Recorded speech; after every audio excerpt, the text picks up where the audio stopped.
Monday, after Thanksgiving. Mondays are always our stability day. So we've got a series in the middle of this workout where we're doing a lot of single leg stuff. So we're gonna be really conscious about our core today, and we're gonna be really slow and controlled, especially on those three. We're starting today out with the room, and we're starting with a 40-second plank. So we're here, okay, we're gonna do high plank. So our hips, when we go into our plank, make sure that you tilt those hips forward just a little bit. So you're tilting anteriorly so that we're getting that nice flat back. We want our shoulders right over our hands. And also when you're planking, spread your fingers nice and wide. It gives you a really solid base, and it's better for your shoulders than if you're trying to stabilize on fingers that are close together. So spread your fingers, get your hands nice and big, okay, and get into that plank. 40 seconds there. Then we've got bands along the pull-up bar, and we're doing a banded row.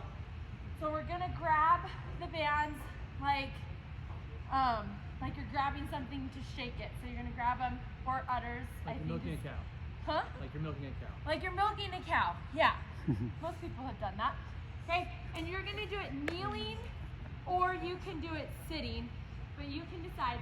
And it's gonna be, you want your arms out in front of you, and you're pulling down kind of into this rowing position. So it's not a tricep straight down.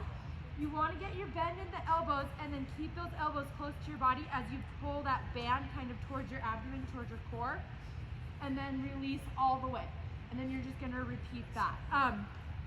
With this, make sure that you bring your shoulders down away from your ears, and you find that neutral spine while you're doing it, so that you're not swaying your back at all, that you're finding that neutral spine, and you're bringing that core in and exhaling as you pull that band down. So your inhale's on the release, and your exhales as you pull that band down and pull that belly button in. So then, after that rowing motion, you can use the the barbells inside, or you can use a weighted bar out here. And we're gonna grab it, hands facing us, and we're gonna go into a bent over row. So now we're using that hinge, so we're just pushing those hips back, which you don't even have to really think about your upper body moving. If you're hinging the right way, your upper body will naturally move into that position that you want it. The bar will hang right below your shoulders, and you're just gonna row back into that hip socket here. Okay, so you're rowing, and you're pulling those shoulder blades together, pulling those shoulders down away from your ears. So you've got the pull down row, and then you've got that row. You come out here, we've got a traveling inchworm. So you're gonna go inchworm out. So stretch out those hamstrings, okay? You're gonna walk all the way out, push up, come up, and from here, instead of walking your feet or your hands to your feet, you're gonna walk your feet to your hands, okay? And you're gonna do that 8 times.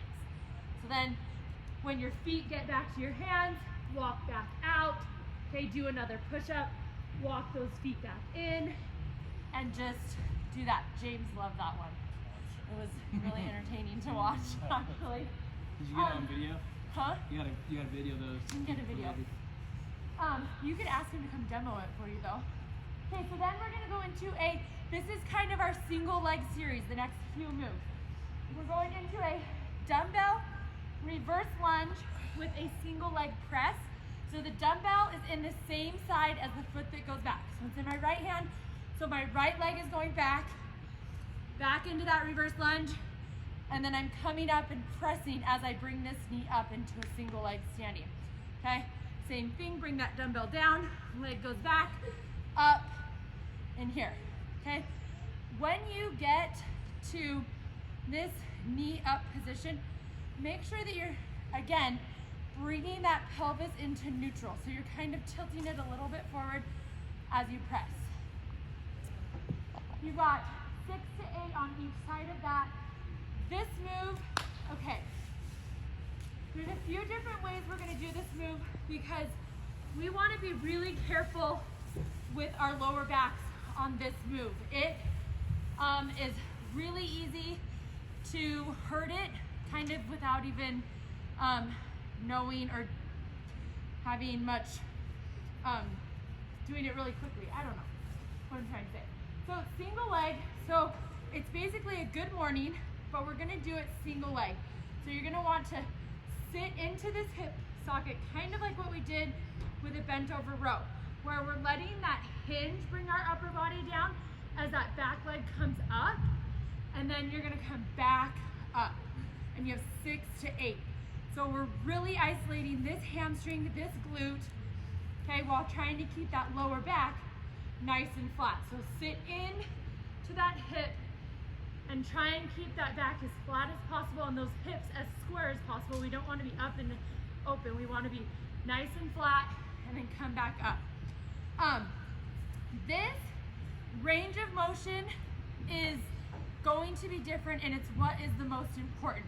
So if your range of motion keeping that flat back is here, then that's what you do, okay? What I notice and what is most common is that people, their back leg will go up a little bit and then they'll think, oh, I'll just do the rest of the way with my upper body.